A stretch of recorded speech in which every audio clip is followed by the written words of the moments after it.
16ই ডিসেম্বরের দিন ঘনিয়ে আসছিল। এই আনন্দে বাংলাদেশি মেয়ে একটি সুন্দর কেক বানায়। তারপর সে কেক বাইরে নিয়ে এলো যাতে সবাইকে দেখাতে পারে।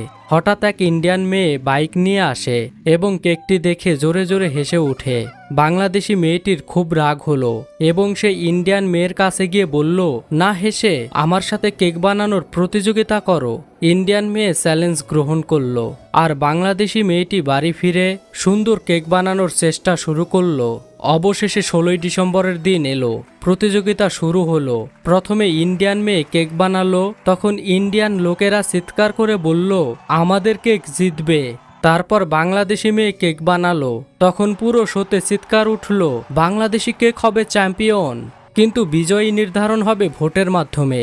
ইন্ডিয়ানকে জেতাতে চাইলে 20,000 কমেন্ট করুন, আর বাংলাদেশকে জেতাতে চাইলে 50,000 লাইক ও 20,000 সাবস্ক্রাইব করুন।